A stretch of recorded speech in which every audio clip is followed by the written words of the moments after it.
La chronique bourse, la quotidienne Zone Bourse, Anthony Bondin. Bonjour à toutes et à tous, bienvenue dans ce point de marché Zone Bourse du mardi 25 août 2026. Ce matin, on va se demander si la montagne a accouché d'une souris. Scott Bessent avait promis le grand soir contre l'Iran, mais les marchés sont un petit peu déçus ce matin, car même si Téhéran est menacé de quitter le système financier mondial, eh bien le pétrole n'a pas courbé les chines, et pendant ce temps, la dette américaine inquiète toujours et Nvidia s'apprête à faire le spectacle, mais dans une ambiance un petit peu morose, on va le voir juste après. Mais on démarre avec de la macro. Le jour J contre l'Iran promis par les États-Unis s'est transformé en jour B comme banal hier. Dans un monde qui est très sensible aux effets d'annonce et aux punchlines, le secrétaire américain au Trésor, Scott Bessent, a un petit peu déçu hier soir. Mais bon, c'est quand même de sa faute, il avait fait monter la mayonnaise depuis plusieurs jours. Le marché, lui, attendait quelques mesures spectaculaires susceptibles de mettre un bon coup de sabre au cours pétrolier. Eh bien, il n'aura eu qu'un catalogue de sanctions visant l'Iran sur les actifs numériques, la technologie, l'or, le transport et des personnes physiques et morales. Le Brent a perdu un petit peu de terrain, mais il navigue toujours autour de 92 $ le baril, soit 50% plus haut qu'en début d'année. Alors attention, je ne dis pas que le train de mesure annoncé par Washington n'a aucun impact. Évidemment, l'économie iranienne est exsangue, sa devise est en chute libre et le robinet des pétrodollars est en partie tari. Mais ce qui est sûr, c'est que l'efficacité des mesures américaines dépendra surtout du comportement des alliés naturels de l'Iran, par exemple la Chine, l'Inde ou la Russie. À ce stade, la tentative de Washington de reprendre le contrôle de la narration sur le conflit, donc sur le pétrole, donc sur l'inflation, donc sur les taux, donc sur la dette, n'a pas été couronnée de succès. Le rendement de la dette américaine à 10 ans, justement, il est resté scotché autour de 4,7%. Lors de sa conférence sur l'Iran, Bessent a été interrogé sur les tensions sur le marché obligataire aux États-Unis et la possibilité de renforcer les rachats de titres qui ont été annoncés mi-août pour réduire la pression. Eh bien, il a globalement éludé la question en indiquant que le Trésor n'a pas encore racheté d'obligations et il n'a pas voulu non plus commenter le reportage de CNBC, un reportage qui est paru hier et selon lequel le Trésor pourrait puiser dans ses réserves de liquidité, c'est-à-dire son compte courant auprès de la Fed, pour racheter des titres de dette plus anciens et plus onéreux. Alors que penser de la stratégie du Trésor américain ? Eh bien le financier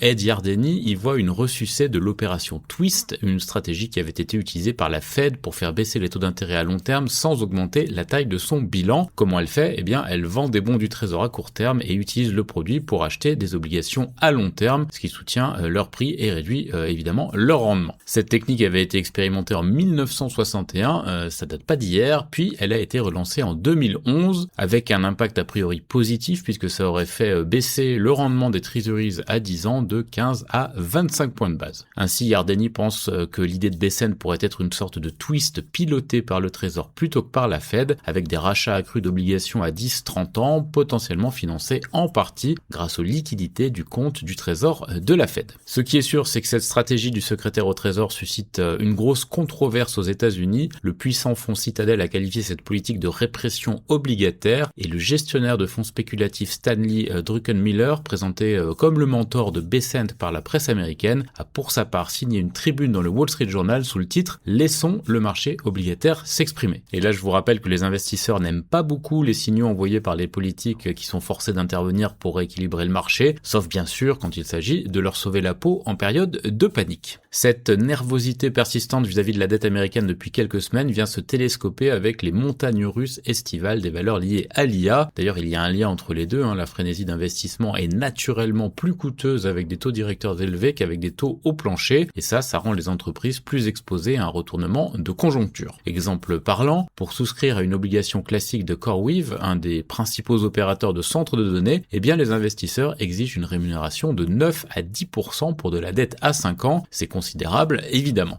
Dans ce contexte et pour conserver une dynamique positive sur les actions, eh bien il faut que la croissance des résultats fasse oublier les risques. C'est là que Nvidia intervient, ou interviendra, en l'occurrence demain soir, avec sa publication de bénéfices trimestriels pour la période mai à juillet. Je vous rappelle que l'exercice de la société démarre au 1er février, et ça, c'est un héritage de sa forte exposition aux jeux vidéo et donc aux ventes de Noël. Ça permettait de boucler l'exercice sur une bonne note. Au cours des dernières années qui lui ont permis de devenir la première capitalisation mondiale, Nvidia parvenait à tracter impacter le reste de la cote avec ses prévisions époustouflantes. C'est un petit peu moins vrai depuis quelques trimestres, donc on va surveiller ça de près. Le titre vient d'ailleurs d'enquiller 7 séances consécutives de baisse, une première depuis 4 ans, et ce, alors même que la presse a annoncé que l'entreprise était en train de passer des hausses de prix de 15% à ses clients avides depuis SIA. Donc cette séance de baisse malgré un tel pricing power, ça veut dire que l'attente est vraiment forte. L'actualité du jour, elle sera dominée par quelques statistiques macroéconomiques des deux côtés de l'Atlantique.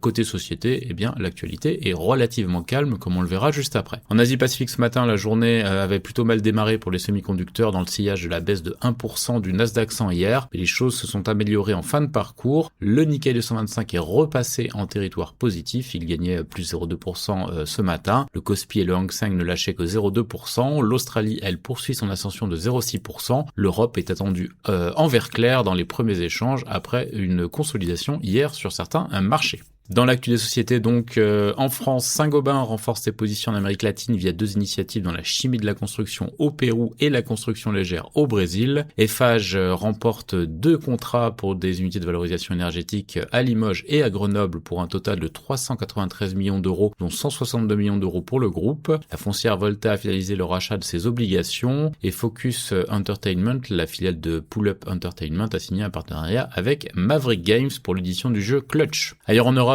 Shell a suspendu le développement d'un projet gazier offshore à Trinité et Tobago suite à un litige sur les conditions de vente. Siemens Energy cède sa participation dans son activité de turbine à vapeur. Porsche cède sa branche conseil à Tata Consultancy Services et signe un accord de déploiement d'IA avec cette entreprise. Philips a émis 650 millions d'euros d'obligations selon la nouvelle norme européenne sur les obligations vertes. La Banque cantonale de Genève enregistre une hausse de son bénéfice et de son résultat opérationnel au premier semestre. Amrise a nommé Samuel Poletti directeur financier et le PDG de CD Projekt vise une fenêtre de sortie en 2028 pour The Witcher 4. Côté Amérique du Nord, Elon Musk affirme que les premiers satellites d'IA de SpaceX équipés de puces Nvidia seront lancés au T4 2027. Nvidia qui lance la production complète de son rack Grog 3 LPX pour l'inférence issue du rachat de la société Grog en décembre pour 20 milliards de dollars. JP Morgan et Santander pilotent un financement allant jusqu'à 15 milliards de dollars pour un projet GNL en Argentine. Lakefront et Gillhead obtiennent une nouvelle désignation de médicaments orphelins aux États-Unis pour un traitement dermatologique. Boeing remporte un contrat de l'US Air Force qui pourrait atteindre 131,2 milliards de dollars pour la modernisation des chasseurs F-15 et Nebius clôture une émission privée d'obligations convertibles de 5,75 milliards de dollars. Sur l'agenda des publications aux États-Unis, Intuit, Eiko et Zoom Communication aujourd'hui. Ailleurs dans le monde, Tokyo Marine envisage d'acquérir l'assureur australien Suncorp selon le FT. Saudi Aramco et les entreprises françaises signent des accords pour plus de 3,7 milliards de dollars. Le syndicat de SK Hynix rejette l'accord salarial préliminaire. En revanche,